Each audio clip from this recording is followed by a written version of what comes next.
ಮೈಸೂರು ಪಾಕ್ ಬಂದಿರೋದೇ ಮೈಸೂರಲ್ಲೇ. ಅದು ಹೇಗೆ ಬಂತು, ಇದು 90 ವರ್ಷದ ಇತಿಹಾಸ ಸರ್. ನೀವು ಪಾಕಿಸ್ತಾನ್ಗೆ ಹೋಗೋದ್ರೆ ಅಲ್ಲಿ ಮೈಸೂರು ಪಾಕ್ ಇಟ್ಟಿದ್ದಾರೆ ಅಂದರೆ ಅದನ್ನು ಮೈಸೂರು ಪಾಕ್ ಅಂತಲೇ ಕರೆಯೋದು.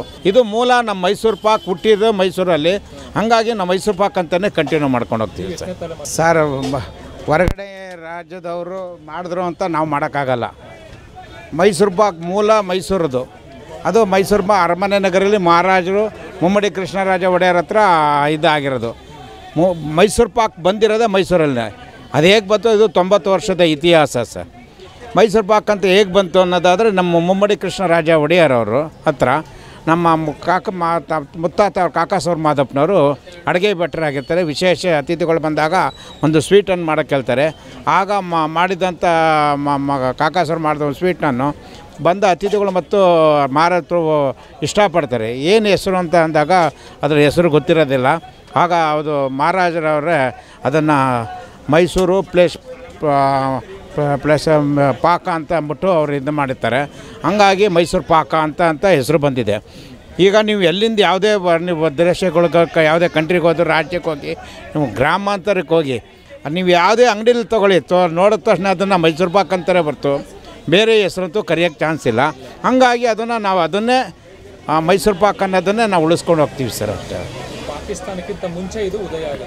ಹೌದು, ಪಾಕಿಸ್ತಾನಕ್ಕಿಂತ ಮುಂಚೆ ಇದು ಉದಯ ಆಗಿರೋದು ಒಂದು. ಹಂಗಾಗಿ ಅವ್ರು ಯಾರು ಹೆಸರು, ನೀವು ನಾರ್ತಲ್ಲಿ ಎಲ್ಲೋ ಬೇರೆ ಹೆಸರು ಇಟ್ಟಿದ್ದಾರೆ ಅಂತ, ಅದು ಅವ್ರವ್ರ ಇಷ್ಟ ಸರ್, ಯಾವ್ದಾರ ಇದು ಮಾಡಲಿ. ಇದು ಮೂಲ ನಮ್ಮ ಮೈಸೂರು ಪಾಕ್ ಹುಟ್ಟಿದ್ದು ಮೈಸೂರಲ್ಲಿ, ಹಾಗಾಗಿ ನಾವು ಮೈಸೂರು ಪಾಕ್ ಅಂತಲೇ ಕಂಟಿನ್ಯೂ ಮಾಡ್ಕೊಂಡು ಹೋಗ್ತೀವಿ ಸರ್. ನಮ್ಮದು 4ನೇ ತಲೆಮಾರು. ನಮ್ಮ ಪಕ್ಕದಾಗ ಮಕ್ಕಳುಗಳಿದ್ದಾರೆ. ಇನ್ನೊಂದು ಪಕ್ಕದಲ್ಲೇ ಎಕ್ಸ್ಟೆಂಟ್ ಶಾಪ್ ಇದೆ, ಅದು 5ನೇ ತಲೆಮಾರು ಸರ್. ಯಾವ ಥರ ಇದಾಗ್ತದೆ ಸರ್ ಮೈಸೂರು ಪಾಕ್ ಬೇಡಿಕೆ ಇದ್ದೇ ಇರುತ್ತೆ ಸರ್. ನೀವು ಯಾವುದೇ ಊರಿಗೆ ಹೋದ್ರೂ ಮೈಸೂರು ಬಂದಮೇಲೆ ಮೈಸೂರು ಪಾಕ್ ತೊಗೊಂಡು ಹೋಗ್ದವ್ರು ಕಡಿಮೆ ಸರ್. ಯಾರೇ ಹೊರಗಡೆ ಊರಾಗಲಿ, ನೀವು ಅದಲ್ಲೇ ನಮ್ಮ ಇಲ್ಲಿ ಲೋಕಲ್ನವರಾಗಲಿ ಹೊರಗಡೆಯವರಾಗಲಿ ಇಲ್ಲಿಗೆ ಬಂದಾಗ ಜಾಸ್ತಿ ತೊಗೊಂಡೋಗೋದೇ ಮೈಸೂರು ಪಾಕ್ ಸರ್.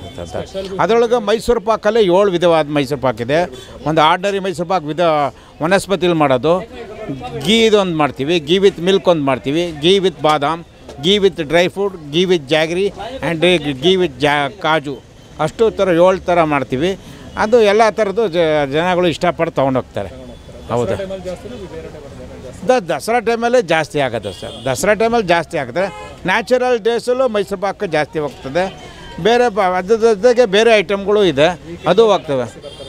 ಹೌದು, ವೀಕೆಂಡಲ್ಲಿ ಸ್ವಲ್ಪ ಜನ ಜಾಸ್ತಿ ಇದ್ದೇ ಇರ್ತಾರೆ ಸರ್. ಹಂಗಾಗಿ ಮೈಸೂರು ಪಾಕು ನೀವು ಬೇಡಿಕೆ ಅಂತೂ ಇದ್ದೇ ಇರ್ತದೆ. ಕರೆಯೋದೇ ಮೈಸೂರು ಪಾಕು. ನೀವು ಪಾಕಿಸ್ತಾನ್ಗೆ ಹೋಗೋದ್ರೆ ಅಲ್ಲಿ ಮೈಸೂರು ಪಾಕ್ ಇಟ್ಟಿದ್ದಾರೆ ಅಂದರೆ ಅದನ್ನು ಮೈಸೂರು ಪಾಕ್ ಅಂತಲೇ ಕರೆಯೋದು. ಅವರೇನು ಬೇರೆ ಏನು ಹೆಸರು ಕರೆಯೋಲ್ಲ, ಮೈಸೂರು ಪಾಕ್ ಅಂತಲೇ ಕರೆಯೋದು. ನಿಮ್ಮ ಯಾವುದೇ ಇಲ್ಲಿಗೆ ಹೋಗಲಿ ಕರೆಯೋದೇ ಮೈಸೂರು ಪಾಕ್. ಅದೇ ನಮ್ಗೆ ಮೈಸೂರು ನಗರದ್ದು ಅನ್ನೋದು ಒಂದು ಹೆಮ್ಮೆ ಆಗೋದು. ಅದು ಕುರು ಸ್ವೀಟ್ ಮಾರ್ಟ್ ವಂಶಸ್ಥರಿಂದ ಸ್ಟಾರ್ಟ್ ಆಗಿದ್ದು ಅನ್ನೋದಕ್ಕೆ ಖುಷಿ ಆಗುತ್ತೆ ಸರ್. ಶಿವಾನಂದ ಅಂತ ಸರ್ ನಮ್ಮ ಹೆಸರು ಸರ್.